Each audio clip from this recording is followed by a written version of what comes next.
Vaya, ahorita está grabando. E igual ya está presentando, solo ponga la presentación.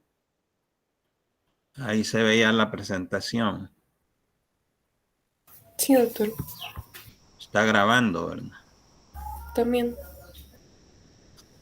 Bien, nos toca revisar metabolismo de nucleótidos, la segunda parte, ¿verdad? Ya habían estudiado en la clase anterior cómo se da pues una serie de reacciones, alrededor de 11 reacciones para formar el primer nucleótido de purina, que es la inosina monofosfato o IMP. La bibliografía pues es la Bioquímica de Leninger, séptima edición, capítulo 22, páginas 885 a 893, lo que compete a purinas, no a pirimidinas. Y la Bioquímica de Harper, ya sea la quinta o sexta edición, porque el contenido es el mismo, capítulo 22, página 296 a 301. Entonces vamos a establecer en primer lugar que las vías metabólicas de los nucleótidos se dividen en varias. En primer lugar, la vía de biosíntesis de novo, que ya estudiaron, por la cual se sintetizan la mayoría de nucleótidos a partir de metabolitos que se requieren en las células en fase de crecimiento. Dos, las vías de recuperación que estudiaremos este día, que reciclan las bases preformadas y nucleósidos libres para proporcionar un aporte adecuado de nucleótidos a las células que lo requieren. 3. Las vías catabólicas de eliminación de los productos de degradación de los nucleótidos. Y 4. Las vías biosintéticas para convertir los ribonucleótidos en desoxirribonucleótidos, ya que estos son los precursores del ácido desoxirribonucleico, ADN o DNA. Entonces, la biosíntesis tanto de ribonucleótidos como desoxirribonucleótidos está regulada en forma muy precisa, exacta y coordinada por mecanismos de retroinhibición o retroalimentación negativa que aseguran su producción en cantidades adecuadas, apropiadas de acuerdo a la demanda bioquímico-fisiológica de las células y los tejidos en un momento determinado. Entonces, habían estudiado ya la biosíntesis del inosinato, IMP, las enzimas principales que intervienen en su producción, en la síntesis de IMP, inosina monofosfato o inosinato, que se encuentra aquí a la izquierda, y vamos a estudiar cómo a partir de este primer nucleótido de purinas se sintetizan tanto el AMP en la parte superior o adenilato y en la parte inferior a la derecha el GMP o guanilato. Entonces, en primer lugar, pues el IMP en una reacción primera catalizada por la adenilosuccinato sintasa, en la cual se requiere que el aspartato done su grupo amino y se requiere GTP como fuente de fosfato de alta energía para impulsar la reacción. Se va a obtener como producto intermediario el adenilosuccinato y se va a liberar GDP más fosfato inorgánico. Luego, en una segunda reacción, el adenilosuccinato, reacción catalizada por la adenilosuccinata liasa, se va a liberar fumarato y se va a obtener ya propiamente el adenilato o AMP. Entonces, acá ya tenemos dos nucleótidos importantes de purinas, el IMP y el AMP.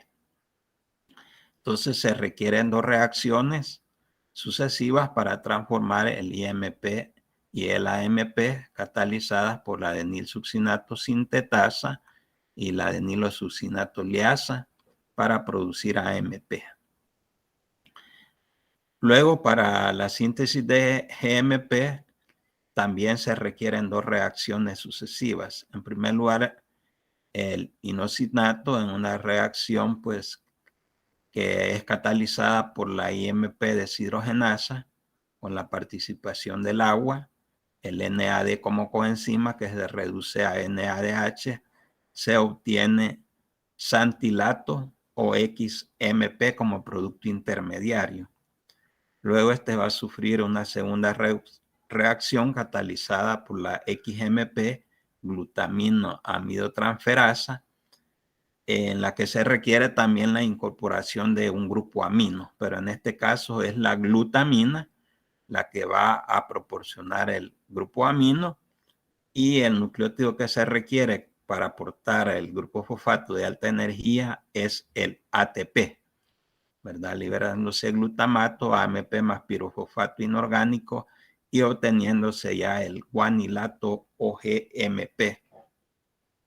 Entonces, en conclusión, pues se requieren dos reacciones para transformar el IMP a AMP.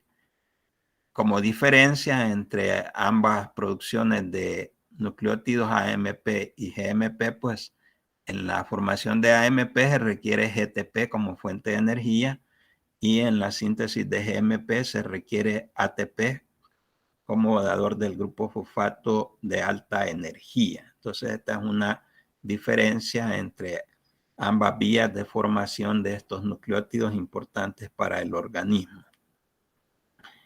Si tienen alguna duda, alguna pregunta al momento, ¿está claro? Continuamos entonces.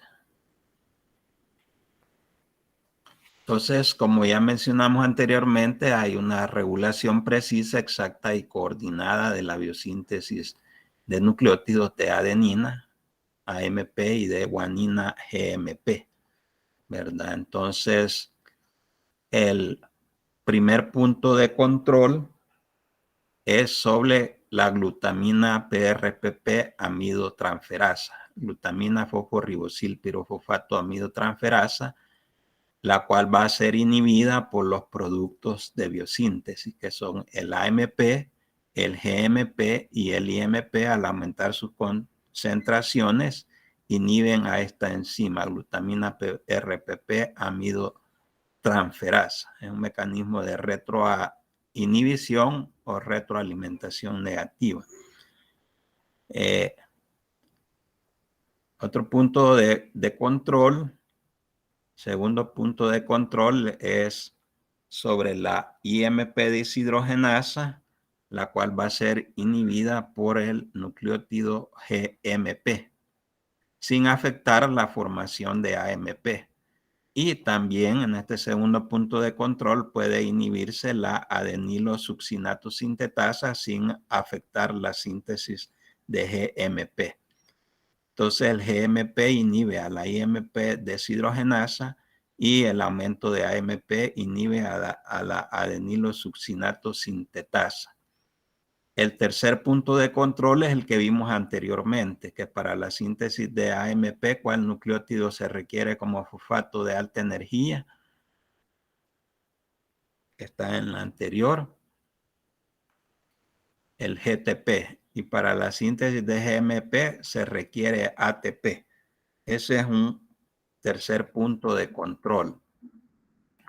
Y el control final se ejerce sobre la PRP sintetasa o ribosa fosfato pirofosfoquinasa, la cual es inhibida por retroalimentación negativa o retroinhibición tanto por ADP como por GDP, ¿verdad? Aquí falta el GDP. ADP y GDP inhiben a la PRP sintetasa o ribosa fosfato pirofosfoquinasa.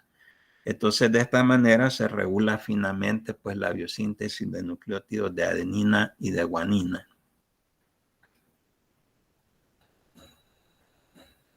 Bien, ¿alguna pregunta, duda, inquietud? Continuamos.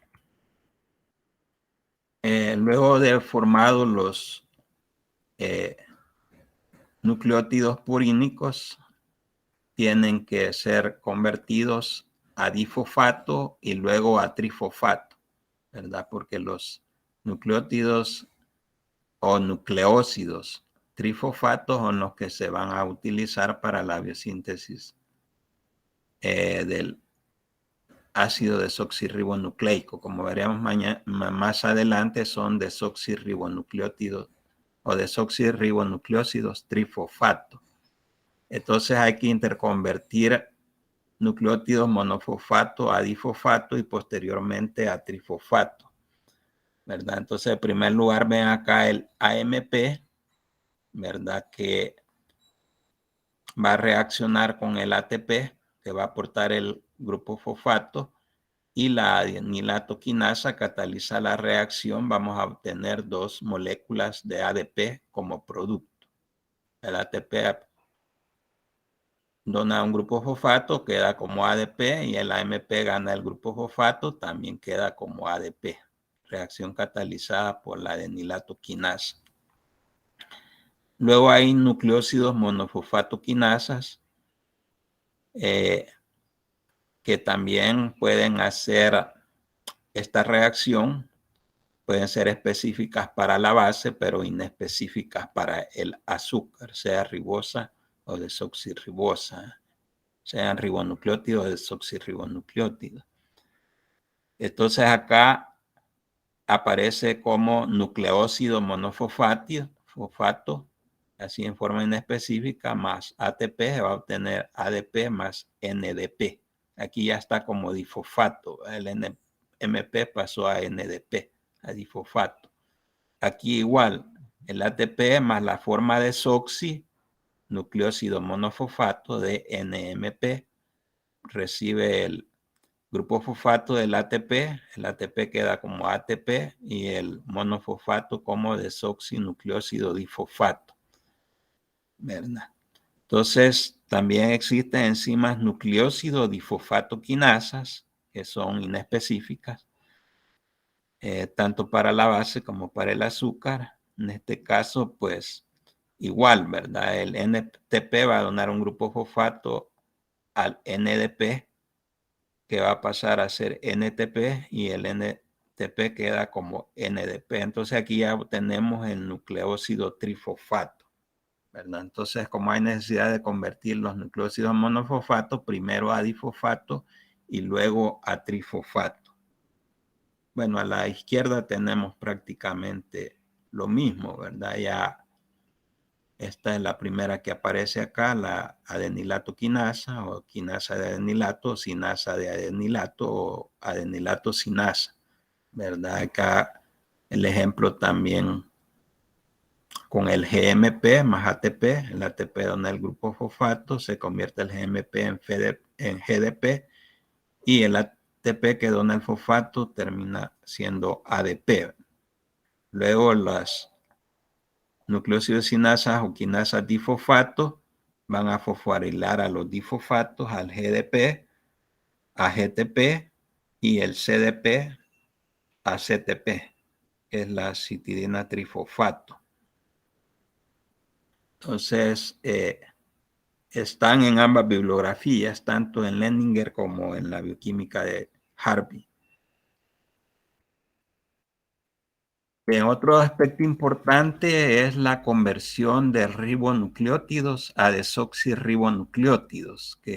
¿Por qué los desoxirribonucleótidos o desoxirribonucleósidos trifosfato son las unidades monoméricas del ADN? Entonces, forzosamente, pues tiene que darse esta reacción para obtener, pues, los desoxirribonucleósidos en primer lugar en forma difosfato. Entonces acá tenemos una primera fuente de donadora de equivalentes de reducción o de átomos de hidrógeno, que es el NADPH, ¿verdad? Que a través de una proteína transportadora de hidrógenos, que es la tiorredoxina, que al reducirse al final pues se va a reducir el ribonucleósido difosfato que está a la izquierda, ahí está la flecha, a 2' desoxirribonucleósido difosfato.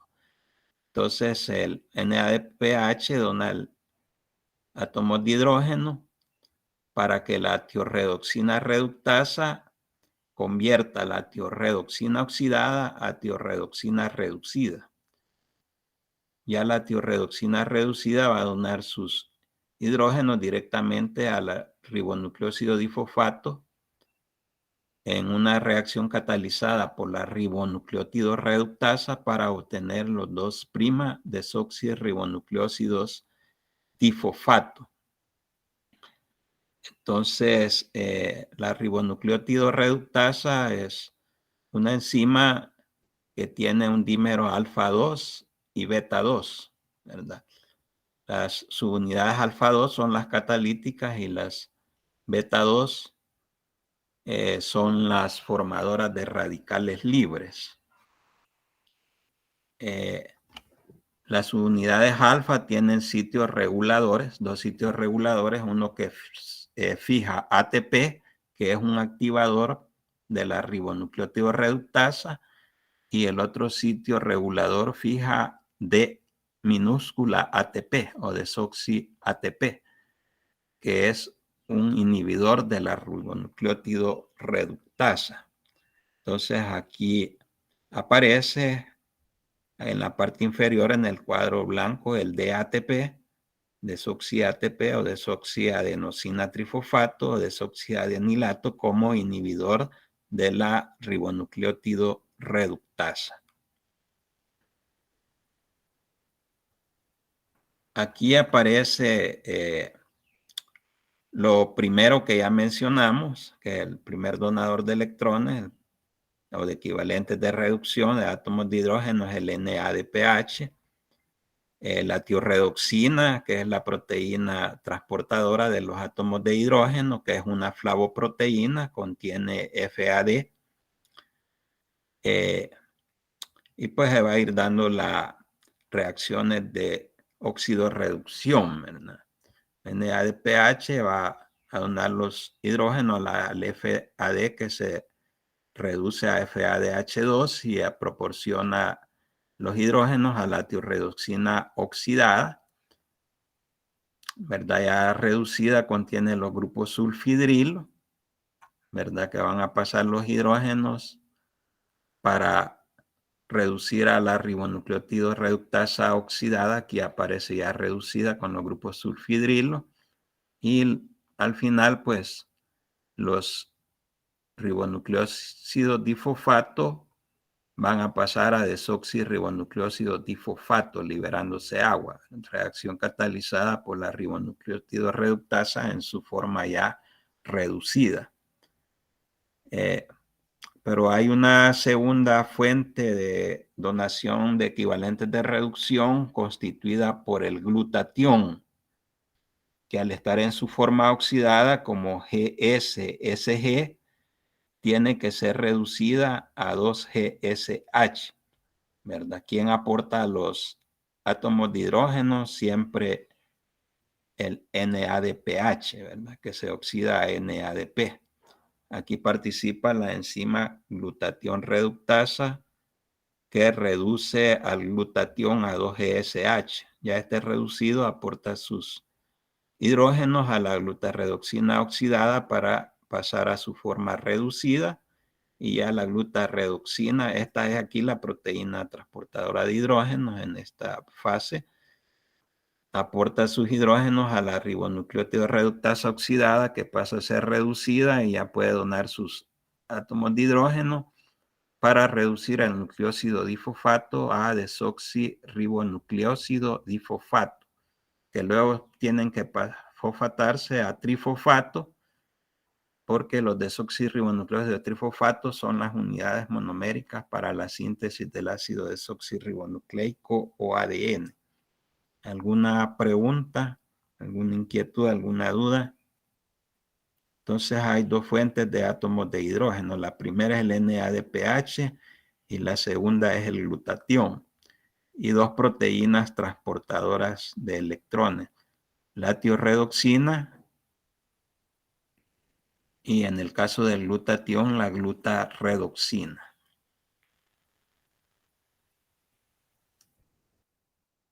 Bien, si no hay preguntas al momento, dudas, inquietudes, pasamos a las otras vías que son las de recuperación de purinas, importantísimas. Por ejemplo, el cerebro es muy dependiente de las vías de recuperación de purinas. Por lo tanto, si hay deficiencia de las enzimas de la vía, pues va a haber afectación del sistema nervioso central. Entonces, una primera ruta de recuperación es la catalizada por la adenina fosforribosil transferasa, que se puede abreviar como APRT, adenina fosforribosil transferasa. Entonces, esta enzima va a utilizar como sustrato a la adenina y al mismo fosforribosil pirofosfato para recuperar el nucleótido AMP, adenilato adenosina monofosfato, liberando pirofosfato inorgánico. Entonces, en la parte inferior está la reacción, los sustratos de la APRT, adenina fosforribosil transferasa, que está en amarillo, adenina, fosforribosil pirofosfato, liberación de pirofosfato inorgánico como producto y la obtención del AMP. Entonces acá se está recuperando el nucleótido adenilato adenosina monofosfato. Entonces esta enzima solo recupera un nucleótido, que es el AMP. En cambio, la otra enzima que aparece aquí en color naranja, la hipoxantina guanina fosforribosil transferasa, abreviatura HGPRT, va a recuperar tanto hipoxantina como guanina, tal como su nombre lo expresa. Entonces siempre va a utilizar como donador de la ribosa al fosforribosil pirofosfato. Entonces los sustratos en la parte superior son hipoxantina y fosforribosil pirofosfato. Se libera siempre pirofosfato inorgánico y se obtiene el nucleótido IMP, inosina monofosfato o inosinato o IMP. Este es el primer nucleótido que recupera.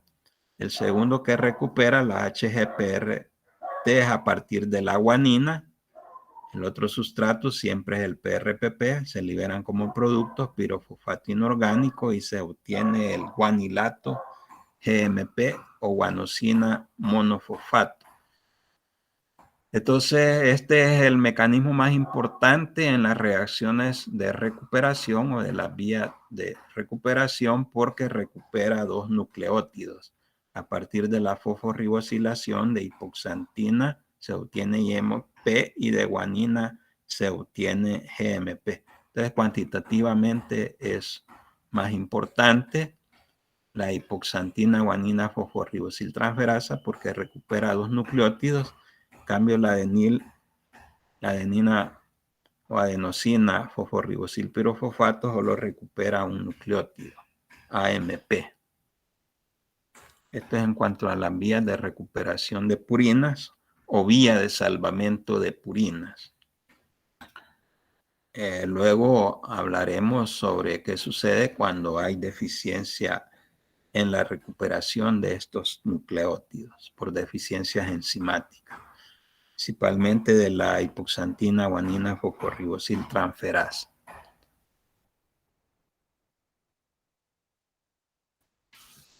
También hay que revisar lo que es el catabolismo de las purinas en el organismo humano, en el que la adenosina y la guanosina van a ser degradadas y catabolizadas hasta ácido úrico como producto final del catabolismo de las purinas.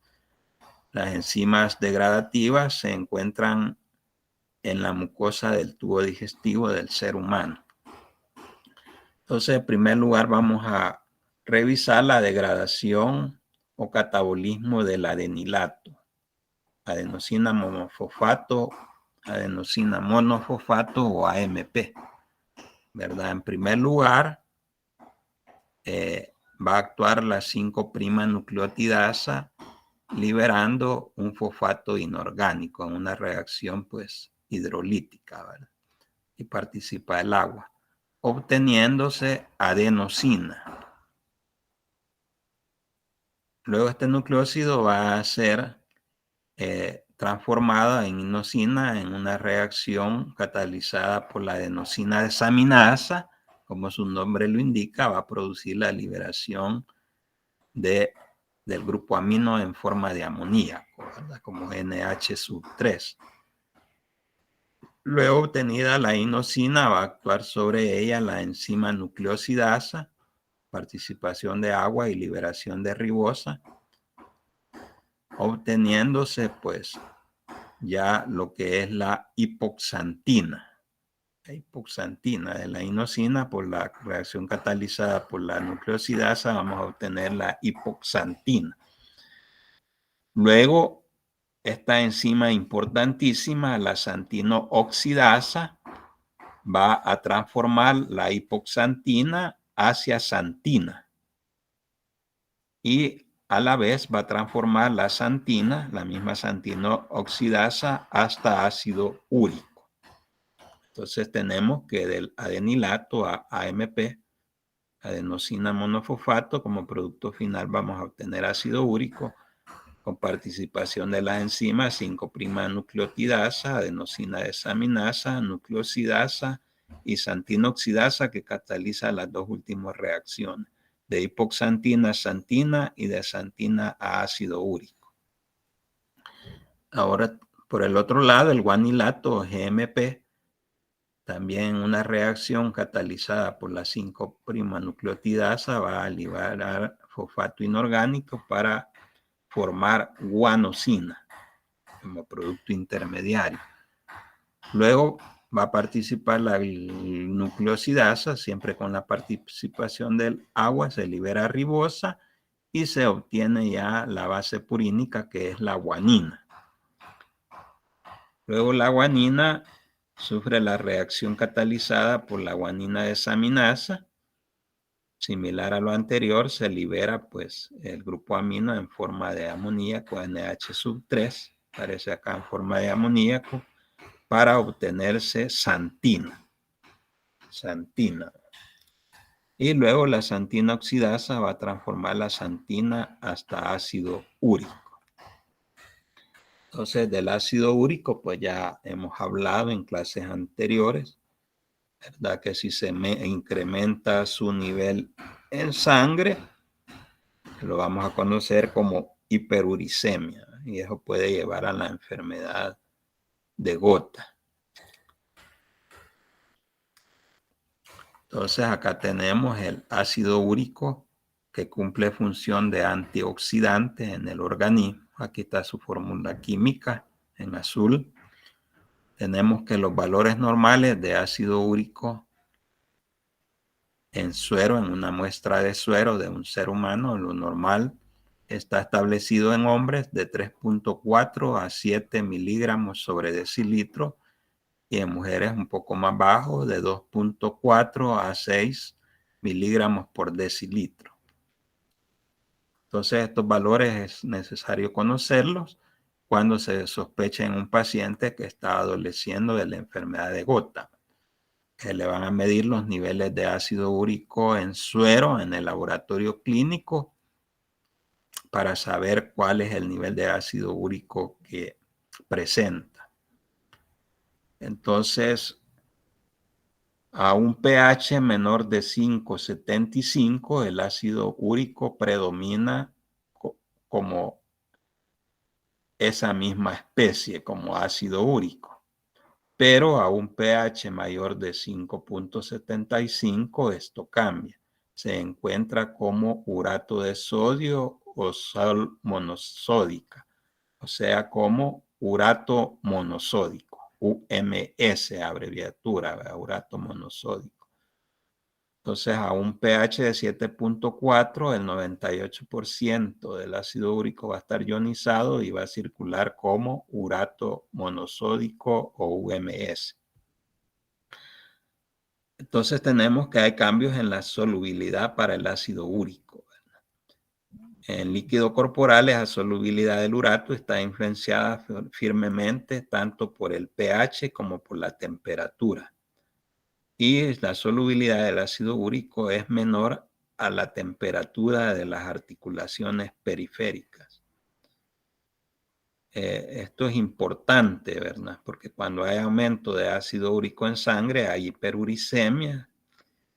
El ácido úrico se va a depositar en las articulaciones y va a precipitar como urato monosódico, produciendo la inflamación de las articulaciones, es decir, artritis.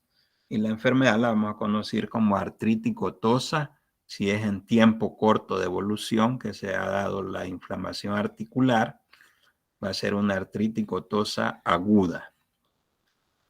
Entonces, la disociación y su importancia radica en que el ácido úrico es 17 veces menos soluble que el urato monosódico. Lo que les decía, si las cifras o niveles séricos de urato exceden el límite de solubilidad, el urato monosódico cristaliza o precipita en los tejidos blandos y en las articulaciones, causando este proceso inflamatorio conocido como artritis gotosa. Entonces, repito, hiperuricemia es el incremento de la concentración de ácido úrico en sangre. Y la eliminación de ácido úrico por la orina se conoce como uricosuria. Uricosuria. Hay medicamentos que son utilizados para ayudar a eliminar el ácido úrico por la orina. Entonces se conocen como fármacos o medicamentos uricosúricos. Uricosúricos. Más adelante veremos algunos ejemplos. Entonces puede haber alteraciones en el metabolismo de las purinas. Puede ser que haya un aumento de la síntesis de nucleótidos de purina que van a conducir al aumento de su catabolismo y por lo tanto aumento de la síntesis de ácido úrico. Puede haber también un aumento en la ingestión de alimentos que contienen purinas, por ejemplo las vísceras, el hígado, el corazón, el riñón, seso, mariscos. Entonces va a aumentar también la síntesis de purinas y por lo tanto el aumento del catabolismo de purina.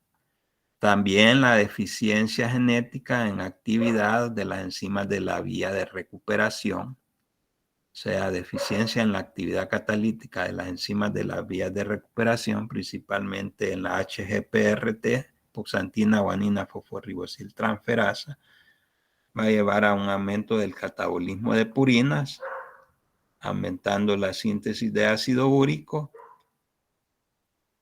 pero lo que más va a afectar es la disminución en la eliminación de ácido úrico en un 90%. Entonces, lo clave es que hay una disminución en la eliminación de ácido úrico en un 90%, aumento de síntesis en un 10%. Entonces, esto va a llevar a hiperuricemia y al síndrome de gota, artritis gotosa.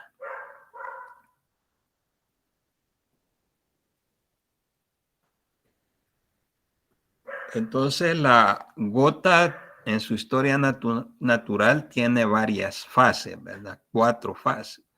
Uno es la hiperuricemia asintomática, o sea, cuando comienzan a aumentar los niveles de ácido úrico en sangre ligeramente sobre los valores superiores normales, que ya vimos que en hombres hasta 7 miligramos sobre decilitro y en mujeres hasta 6 miligramos sobre decilitro. Si pasan levemente esos niveles, los sobrepasan, hay una hiperuricemia sin síntomas. No hay síntomas, pero es hiperuricemia asintomática. Pero si continúan aumentando los niveles, va a pasar a la fase 2, que es la de artritis gotosa aguda. Luego va a pasar a la tercera fase o estadio, que es la gota intercrítica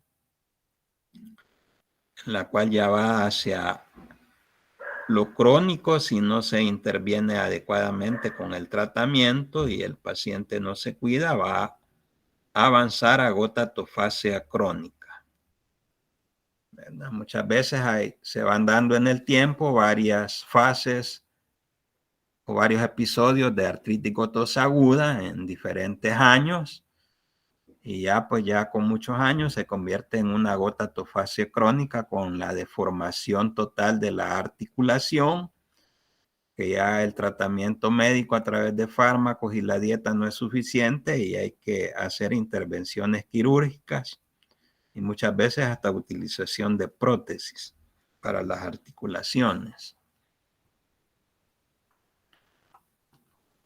También la gota puede ser clasificada como primaria y como secundaria. La gota primaria es aquella que es de origen hereditario, ¿verdad? Y es causada por mutaciones ligadas al cromosoma X. Entonces se han identificado varias mutaciones en los genes que codifican para las enzimas que intervienen en el metabolismo de las purinas, como por ejemplo las que hemos venido mencionando, la PRPP sintetasa, la adenosina desaminasa, inclusive la glucosa 6-fosfatasa, la glutatión reductasa, la hipoxantina guanina fosforribosiltransferasa o HGPRT. Entonces, estas deficiencias en la actividad catalítica de estas enzimas puede llevar a gota primaria de tipo hereditario. En cambio, la gota secundaria es consecuencia de otras diversas enfermedades o trastornos y de los estilos de vida en las personas, como por ejemplo la obesidad, ¿verdad? Las personas que tienen una dieta muy rica en nutrientes, principalmente carbohidratos y lípidos, pues desarrollan obesidad que puede ir de leve, moderada a severa. Y esto se asocia con la diabetes mellitus, ¿verdad? Otra causa, como ya estudiamos, el alcoholismo crónico. Ya vimos cómo metabólicamente pues, puede producirse la gota. Cáncer, psoriasis, enfermedad renal, leucemia, policitemia, ¿verdad? Son enfermedades que están asociadas con gota secundaria. Entonces la gota representa un grupo heterogéneo de enfermedades genéticas y adquiridas, tomando en cuenta la primaria y la secundaria. Se va a manifestar por hiperuricemia, comprobable en el laboratorio clínico, y artritis gotosa aguda, caracterizada por depósito de cristales de urato monosódico en articulaciones y tejidos blandos. Afecta principalmente al sexo masculino. Se forman masas nodulares de cristales de urato monosódico en las articulaciones y tejidos blandos, conocidos como tofos, y esto provoca o causa la gota tofácea crónica. Entonces, ¿a dónde se van a presentar los tofos? En cartílagos articulares, líquido sinovial, vainas tendinosas, estructuras periarticulares, epífisis óseas y capas subcutáneas de piel. O sea que hay varios sitios donde se pueden formar los tofos, que son las masas nodulares de cristales de urato monosódico, que ya las veremos acá. Más adelante, acá aparece el signo patognomónico de gota. Patognomónico significa que si está presente, hace el diagnóstico de la enfermedad de gota, de artritis gotosa aguda, ¿verdad? Y es la inflamación de la primera articulación del primer dedo o dedo gordo del pie, y a esto se le conocemos con el término bioquímico clínico médico de podagra. Y esto es patognomónico, es inherente y es propio y se puede efectuar ya el diagnóstico de gota o artritis gotosa aguda en el paciente. Entonces aquí pueden ver en el dedo índice la formación de tofo. Ahí está sumamente inflamada y ahí ya se ha formado un tofo, ya es una gota de tipo tofácea, ya hay formación de tofo en las articulaciones y en los tejidos blandos. Entonces puede ser afectada diversas articulaciones. Ahí veíamos en el dedo gordo o primer dedo de los pies, pues a nivel de tobillos, rodillas, codos, muñeca, los dedos de pies y manos. Aquí tenemos a la izquierda tumefacción articular y tofos en mano izquierda y derecha. Ahí pueden ver ustedes las áreas protuberantes en las formaciones de tofos. En la radiografía también con aumento de las partes blandas por la inflamación y erosiones tanto en mano derecha como en mano izquierda. A la derecha pues el pie con el punto que mencionamos, articulación a nivel de pie, pues formación de cristales de urato monosódico y su depósito formando masas o tofo.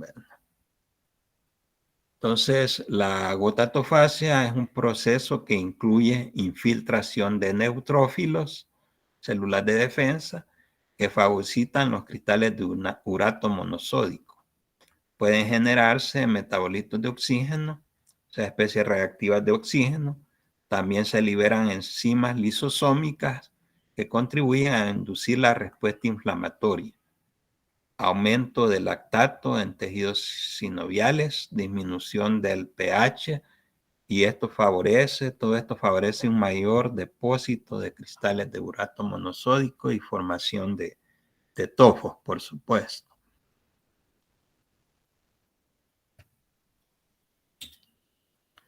Aquí tenemos otra ubicación a nivel de los pabellones auriculares, es decir, en la oreja, en la figura a la izquierda y a la derecha, pues, formación de tofos en los dedos de las manos, en la muñeca, en los codos, ahí se ven las protuberancias causadas por la presencia de tofos, que son depósitos de cristales de urato monosódico que han cristalizado o han precipitado a nivel de las articulaciones y tejidos blandos. Tenemos que en el recién nacido pueden haber trastornos metabólicos congénitos, que ya mencionábamos, hereditarios, sin hiperuricemia manifiesta o gota.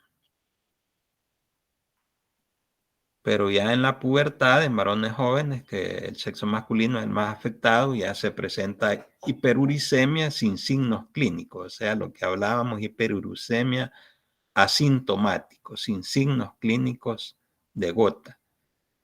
En las niñas la hiperuricemia se va a manifestar más tarde en cuanto a edad y es de menor frecuencia.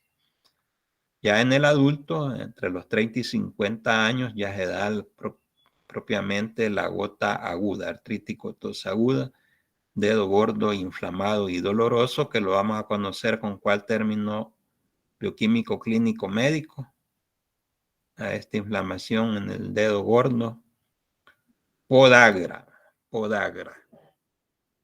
Bueno, pueden darse crisis o episodios repetidos de gota hasta llegar a una artritis tofosa o tofásea crónica, con una verdadera deformación de las articulaciones afectadas. Y vemos más ejemplos, una mano con tofos, la parte superior, protuberancias por tofos, en la parte inferior, pues ya está con, además del proceso inflamatorio, pues aquí ya hay infección, ¿verdad? Hay una infección, pueden fácilmente infectarse.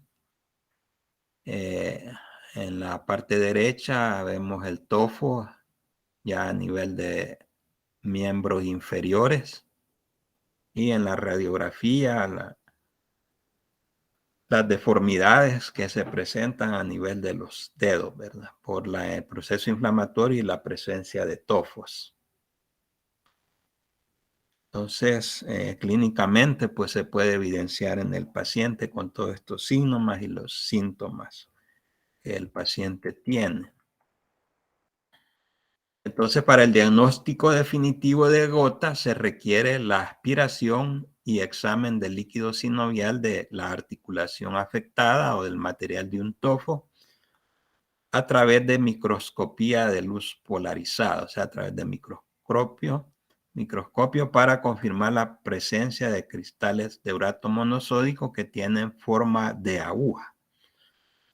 Entonces, la punta de la forma de aguja es la que lesiona los tejidos blandos y produce el tejido inflamatorio.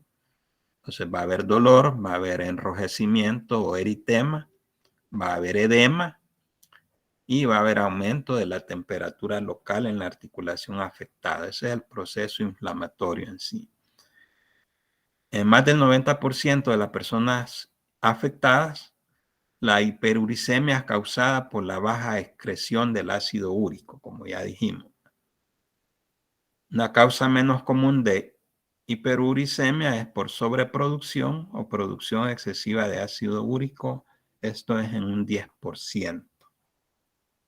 Importante esta diferenciación, ¿verdad? Que la mayor parte de personas afectadas, la hiperuricemia es causada por la baja excreción del ácido úrico. Ya en alcoholismo crónico mencionamos cómo es que se retiene el ácido úrico. Entonces acá aparece en la figura la jeringa y la aguja que se van a utilizar para la aspiración articular mediante artrocentesis. Aspiración articular, procedimiento en el que se requiere la aguja y jeringa estériles para drenar el fluido de la articulación afectada por artrocentesis. Y al microscopio se van a observar pues los depósitos de cristales de urato monosódico que han precipitado, han cristalizado y tienen forma de aguja. Ahí se puede evidenciar en amarillo. Bien. Tratamiento para gota, terapia nutricional, es decir, dieta, eliminando de la dieta todos aquellos productos que contienen alto contenido de purinas y de nucleoproteínas. Y tratamiento farmacológico a través de medicamentos.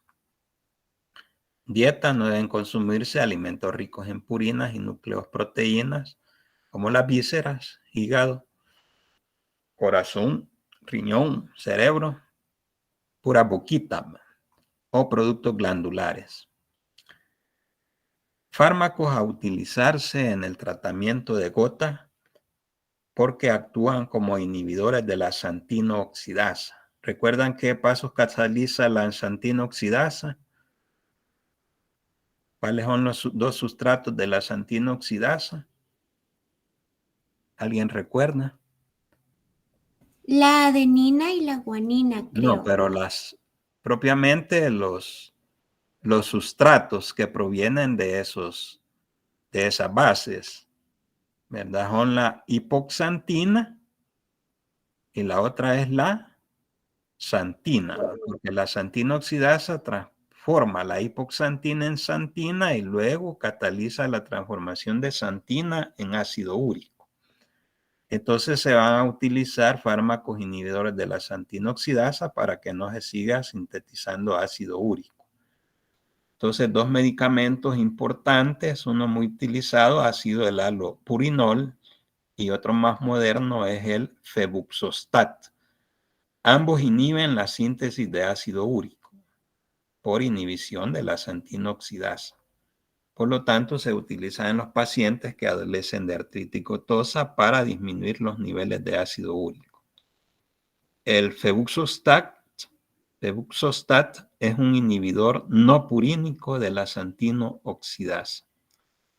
Entonces, el objetivo es disminuir los niveles de ácido úrico para favorecer la disolución de los cristales de urato monosódico, es decir, eliminar los cristales de urato monosódico, disminuyendo los niveles de ácido úrico al inhibir la xantino oxidasa.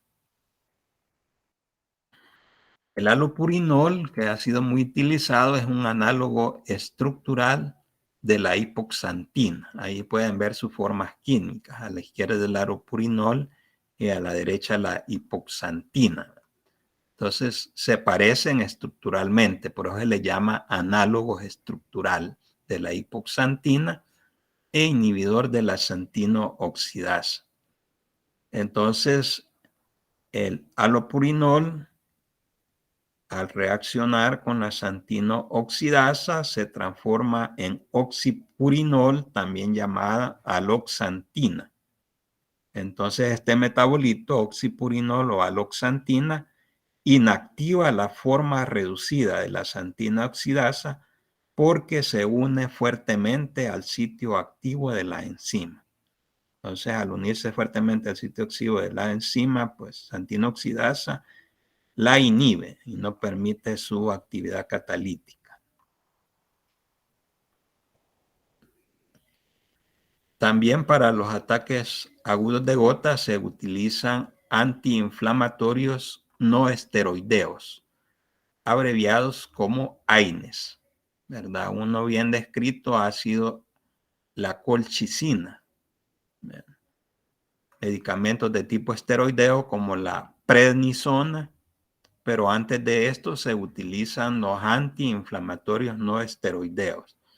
Nombres de antiinflamatorios no esteroideos o AINES, hay múltiples tipos de estos medicamentos, entre ellos la indometacina, el ibuprofeno, el piroxicam, etc.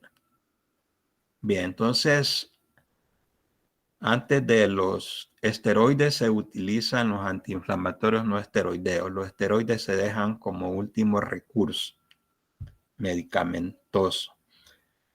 Entonces, la colchicina, que ha sido muy utilizado en su mecanismo de acción, impide la formación de microtúbulos a nivel de las células, disminuyendo así el movimiento de los neutrófilos, que son células de defensa, hacia la zona afectada. Al igual que los otros antiinflamatorios no esteroideos, la colchicina no tiene ningún efecto sobre los niveles de ácido úrico, sino que inhibe la división celular y la fagocitosis de los microcristales de urato monosódico porque disminuye el movimiento de los neutrófilos. Y también disminuye el flujo de leucocitos, también células de defensa, y disminuye la producción de ácido láctico. Recordemos que la disminución del pH también favorece a la enfermedad. La acidosis favorece en la enfermedad, sobre todo la acidosis de tipo metabólico, tal como estudiamos en alcoholismo crónico. Decía que también hay medicamentos que ayudan a eliminar el ácido úrico por la orina, o sea, son medicamentos o fármacos úricos. Dos ejemplos de ellos muy bien estudiados y utilizados son el probenecid, quizás ha sido el más utilizado, y la sulfimpirazona.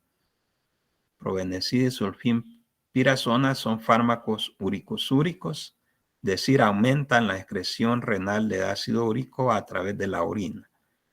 Y se utilizan principalmente en pacientes infraexcretores de ácido úrico, o sea, los pacientes que tienen una disminución en la disminución del ácido úrico o infraexcretores de ácido úrico.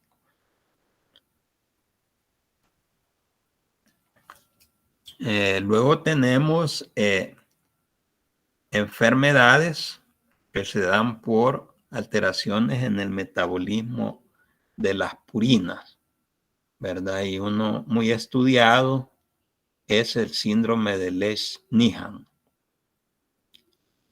Aparece aquí a la derecha el nombre para que aprendan bien cómo se escribe, Lesch-Nyhan.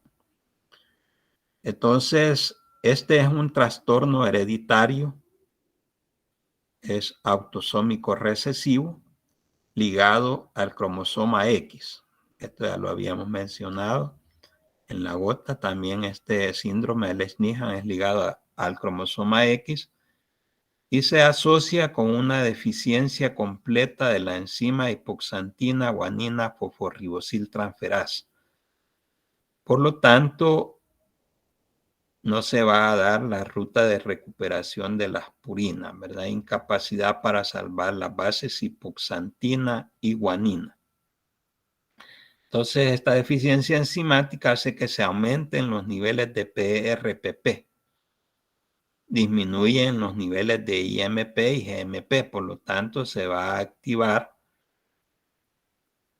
la enzima, ¿verdad? La fosforibosilpirofosfato-glutaminamido transferasa y se va a aumentar la síntesis de nuevo de purinas. Si se aumenta la síntesis de nuevo de purinas y un aumento de las purinas, también va a haber un aumento de la degradación de purinas y esto va a causar una sobreproducción o producción excesiva de ácido úrico. Pero también, como mencionamos, que el cerebro es especialmente requiere de la vía de salvamento de purinas, va a haber afectación del sistema nervioso central. Entonces van a haber signos y síntomas neurológicos característicos. Dentro de ellos está que el niño, porque esto afecta alrededor de los 2 años de edad, el niño es autodestructivo, es muy hostil y se automutila. Hay automutilación, como por ejemplo, como aparece a la derecha, mordedura de lengua y de labios. Hay baja coordinación, entonces van a haber movimientos involuntarios.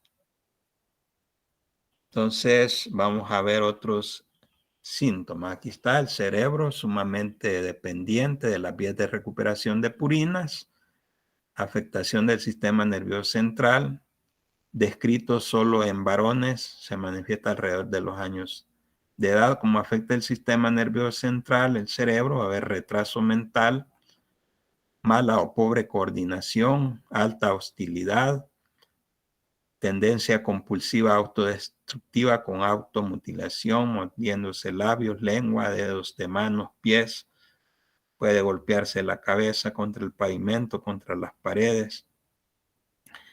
La sobreproducción de ácido úrico, la hiperuricemia, causa artritis gotosa en estos pacientes con síndrome de Lesch-Nyhan y puede haber también formación de cálculos en los riñones, ¿verdad? Puede haber cálculos renales o litiasis o urolitiasis, litiasis renal o urolitiasis. Se asocia con el síndrome de Lesch-Nyhan. Entonces hay causada por pérdida del gen que codifica para la HGPRT funcional, hipoxantina guanina fosforibosil funcional. Afecta a los varones, ya que las mujeres son portadoras con el gen defectuoso HGPRT en el cromosoma X. Entonces, la falta de actividad catalítica de la hipoxantina guanina fosforibosiltransferasa genera una sobreproducción de ácido úrico que provoca gota y cálculos renales o litiasis renal, distonía generalizada o disfunción motriz. No hay coordinación muscular. Los pacientes no pueden mantenerse de pie ni caminar. Por eso veníamos aquí al paciente sentado, ¿verdad? Y efectúa movimientos involuntarios de cabeza, brazos y piernas. Entonces esto es grave para los niños, ¿verdad? Inclusive produce retraso mental y problemas neuromusculares. Acá tenemos pues la precipitación de uratos en el parénquima renal que lleva a nefrolitiasis, litiasis renal, cálculos renales. En segundo lugar puede haber enfermedad intersticial renal o la precipitación de cristales de urato monosódico. Bien, esto es en cuanto a gotas. Si tienen alguna pregunta, alguna duda, alguna inquietud. Bien, si no hay, pues si está claro, pasamos a la otra enfermedad que vamos a estudiar, por trastornos en el metabolismo de purinas asociado pues a deficiencias enzimáticas. Ya estudiamos el síndrome de Lesch-Nyhan por deficiencia catalítica del HGPRT. Ahora tenemos otra enfermedad que se da por la deficiencia de la adenosina desaminasa, abreviada como ADA, que participa en la degradación de los nucleótidos de purina en el organismo humano. Entonces, la deficiencia catalítica de la adenosina desaminasa produce la enfermedad conocida como inmunodeficiencia combinada grave y se abrevia como EICG, enfermedad por inmunodeficiencia combinada grave, EICG, puesto que la adenosina desaminasa es una enzima esencial para el desarrollo del sistema inmune, del sistema inmunológico.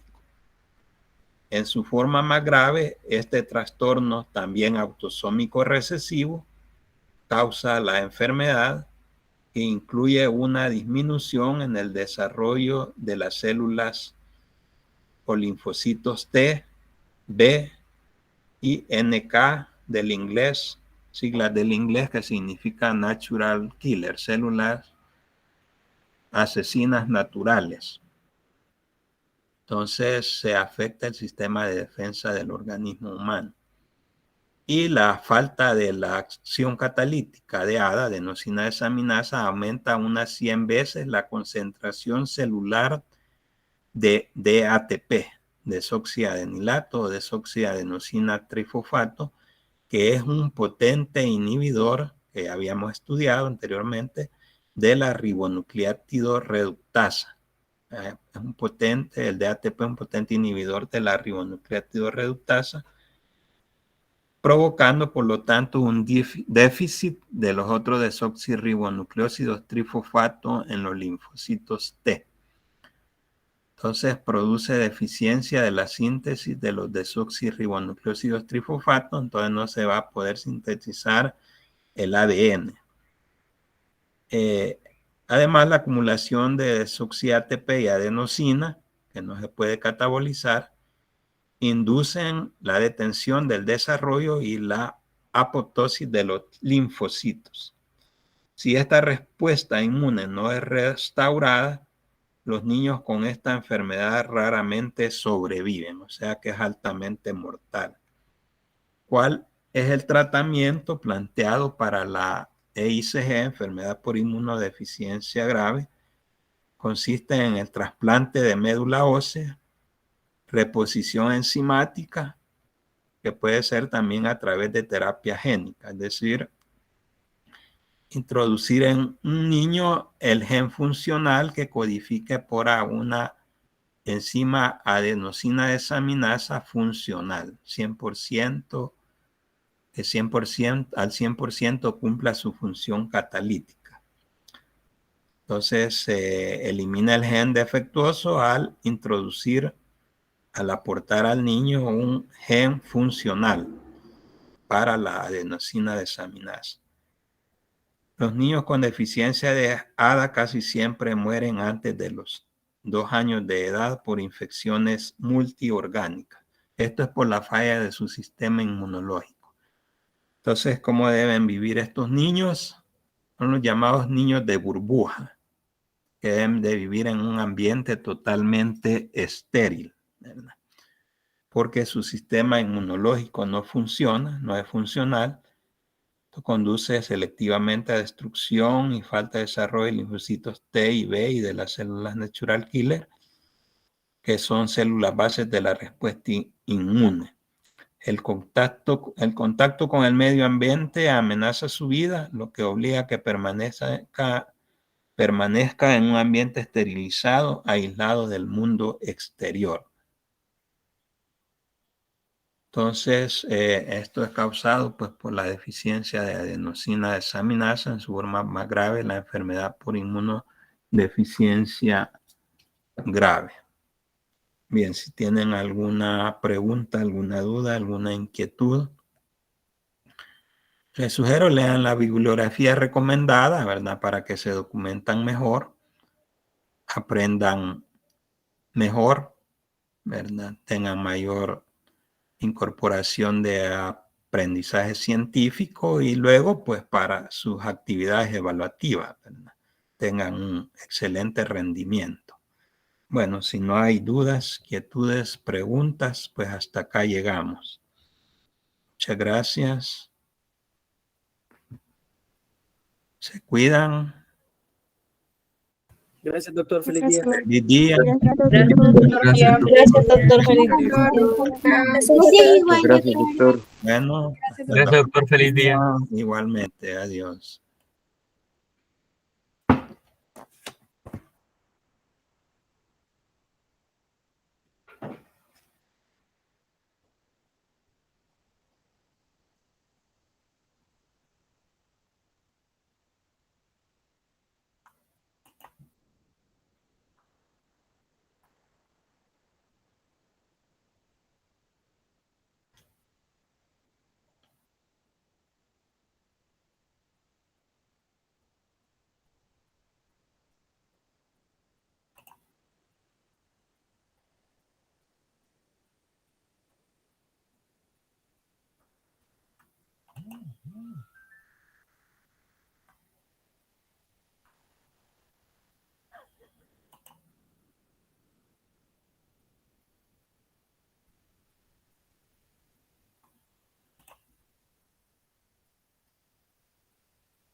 Doctor, creo que ahí en donde está el símbolo de mensaje está para detener la grabación.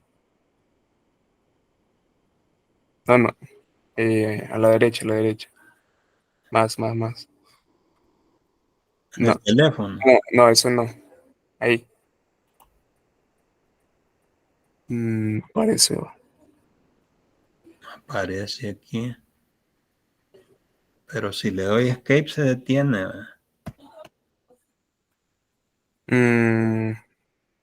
No sé. No, aquí no me aparece, mire. Detener.